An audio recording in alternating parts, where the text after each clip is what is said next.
नमस्कार, मैं प्रीति आर्य। मैं आज आपके लिए मालती जोशी जी की एक और कहानी नो सिंपैथी प्लीज़ सुना रही हूँ। तो शुरू करते हैं कहानी नो सिंपैथी प्लीज़।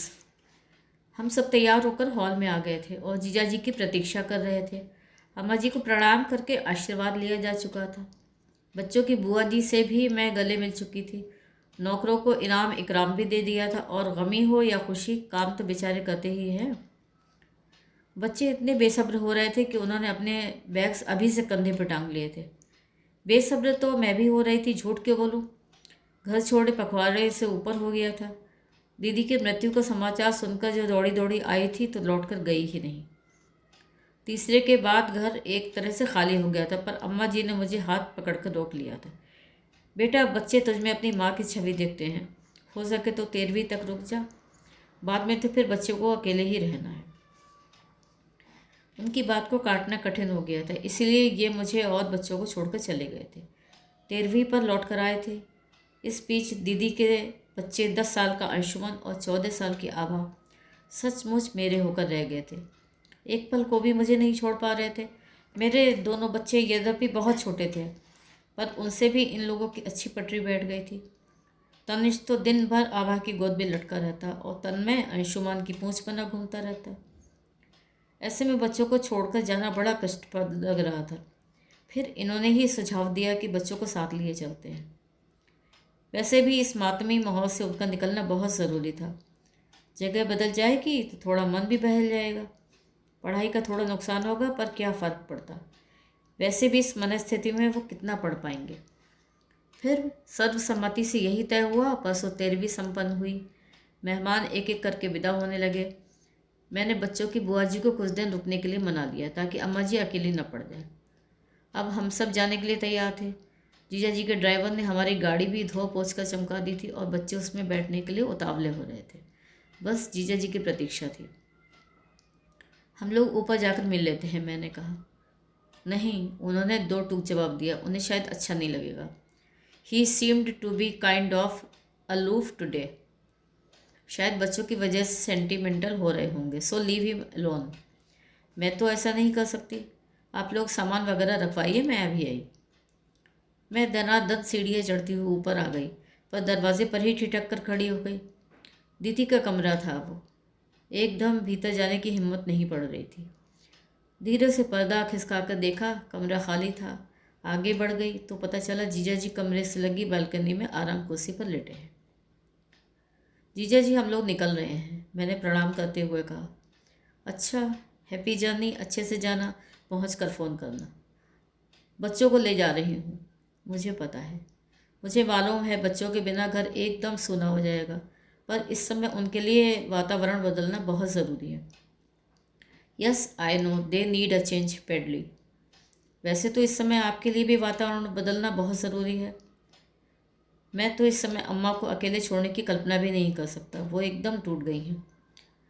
नेचुरली ये शौक ही इतना ज़बरदस्त था, खासकर उनकी उम्र के लिए। बार बार कह रही थी जाना तो मुझे चाहिए था, वो चली गई। इसमें अपनी चॉइस कहाँ चलती है, वो ऊपर वाला तय करता है, वही होता है। और देखिए ना, एक व्यक्ति के जाने से ही सब कुछ कैसे उलट पलट हो जाता है। ऐसे अदबीच में जब हम सफ़र छोड़ जाता है तो एक शून्य सा भर जाता है, बाहर भी भीतर भी। इस स्थिति से उबरना बहुत कठिन है, पर ज़रूरी भी है।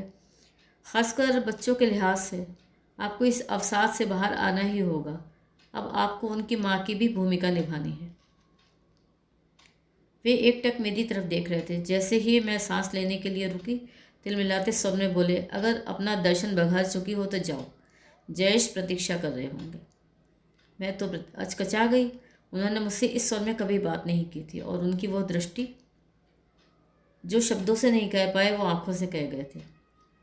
क्या हुआ जीजा जी, मुझसे कोई गलती हो गई है क्या? अगर ऐसा है तो आई एम सॉरी। सॉरी कहने मात्र से ही सब कुछ ठीक हो जाता है क्या? सॉरी तो तुमने उस दिन भी कहा था। किस दिन की बात कर रहे हैं? मेरी परम इंटेलिजेंट साली साहिबा, तुम इतनी बड़ी बात कैसे भूल सकती हो? मेरी शादी के ठीक 5 दिन पहले तुम अपनी दीदी का महान संदेश लेकर आई थी, और संदेश देने से पहले भी तुमने सॉरी बोला था। वो बहुत पुरानी बात हो गई जीजा जी। पुरानी बात होने से कोई झूठ बात थोड़ी हो जाती है। घर में शादी की तैयारियां चल रही थी, मेहमान आना शुरू हो गए थे, छोटी मोटी रस्में भी हो रही थी। ऐसे में भाभी दुल्हन का संदेश आता है कि प्लीज़ शादी के लिए मना कर दीजिए। मेरा मन कहीं और है। कितनी रोमांटिक सिचुएशन है ना। आपको अब तक याद है? ये क्या भूलने वाली बात है? और तुम्हारी दीदी ने भूलने की मोहलत ही कब दी? अपने माँ बाप के सामने मुंह खोलने की हिम्मत नहीं थी तो मुझसे कहा जा रहा था कि शादी के लिए मना कर दीजिए। मेरे माँ बाप किराए के थे, उनके प्रति मेरी कोई जवाबदेही नहीं थी। मना करने का क्या कारण बताता मैं, और उस पर कौन विश्वास करता? दुनिया वाले तो यही समझते कि हमने कोई बड़ी सी मांग रखी होगी, लड़की वाले पूरी नहीं कर पाए होंगे बेचारे, और बदनामी होती सो हमारी होती। जीजा जी आवेश में बोले जा रहे थे, मैं चुपचाप सुन रही थी। और चारा भी क्या था? भाई देवे उस दिन चाहकर भी पूछ नहीं पाया था, आज पूछता हूँ। अगर मैं मना कर देता तो क्या तुम्हारी दीदी उस शख्स के साथ चली जाती? उतने गट्स कहाँ थे? दोनों में ही वो हिम्मत नहीं थी। फिर दीदी का विचार था कि शादी टूट जाने से थोड़ी बदनामी होगी, 1-2 साल का ही रिश्ता हो नहीं पाएगा, तब तक कोई ना कोई हल निकल ही आएगा। वाह क्या प्लानिंग है, दाद देनी पड़ेगी। तो अच्छा ही हुआ जो मैंने वो प्रार्थना स्वीकार नहीं की। कोई मतलब नहीं था। दयावश मैं शादी से इनकार करने के मूड में आ गया था, पर मेरे अवचेतन में बैठा मेरा पौरुषेय दम्भ फन फैलाकर खड़ा हो गया था। मुझ जैसे कुलीन संपन्न सुदर्शन युवक को कोई कन्या अस्वीकार कर दे, ये बात मुझसे सहन नहीं हुई। मुझे लगा ये मेरा घोर अपमान है। तब क्या पता था इससे बड़ा अपमान भविष्य में मेरी प्रतीक्षा कर रहा है। मतलब तुम्हारी दीदी ने शादी से पहले ही रात को ऐलान कर दिया था कि आप सिर्फ मेरे तन पर अधिकार रख सकते हैं, मन से मैं कभी आपको स्वीकार नहीं कर सकूंगी। क्या कह रहे हैं? सच कह रहा हूँ, मृत व्यक्ति के विषय में झूठ नहीं बोलूँगा, इतना नीच नहीं हूँ। पूछना चाह रही थी फिर कैसे क्या हुआ, पर ऐसी अंतरंग बात पूछने का साहस नहीं हुआ। जीजा जी ने ही मेरी समस्या हल कर दी। बोले, मैंने सोचा तन तो तन ही सही, कुछ तो अपना है, मन को लेकर करना भी क्या है। फिर मन से योजन दूर रहकर हम देह धर्म निभाते रहे, मतलब वो धर्म निभाती रहे, मैं अधिकार जताता रहा। 15 साल आराम से निकल गए। बनी रहती तो 15 और भी गुजर जाते। और वे एक कसैली सी हंसी हंसती है। कुछ देर को मैं सन्न रह गई। आई एम सॉरी जीजा जी। सॉरी किस लिए भाई? मुझे बड़ा दुख हो रहा है। वही तो पूछ रहा हूँ, दुख किस लिए, क्यों? हाँ, अगर मेरे बच्चों के लिए दुख हो रहा है तो वो जायज़ है। बेचारों ने बहुत ही छोटी उम्र में अपनी माँ खो दी है। अम्मा के लिए दुख कर सकती हो, उनकी लाडली बहू उनका बुढ़ापा ख़राब कर गई है, लेकिन मेरे लिए दुख करने की कोई ज़रूरत नहीं है। मैंने कुछ भी खोया नहीं है, जो कभी पाया ही नहीं था उसके खोने का दुख क्यों होगा? So no sympathy please. उनके स्वर में एक आदेशात्मक संदेश था, इस चर्चा को विराम देने का। वैसे भी अब कहने सुनने के लिए कुछ भी शेष नहीं था। मैं चुपचाप सीढ़ियाँ उतरने लगी। जीजा जी का वो कठोर स्वर कानों में गूंजता रहा, नो सिंपैथी प्लीज़। और एक हमारी दीदी थी जो ज़िंदगी भर सहानुभूति बटोरती रही। जब भी मायके आती ये जताना नहीं भूलती कि उनके साथ कितना अन्याय हुआ है। माँ पापा को उन्होंने कभी अपराध बोध से मुक्त नहीं होने दिया। हमेशा कहती, इनके ख़ानदान की मर्यादा के लिए मैं शहीद हो गई।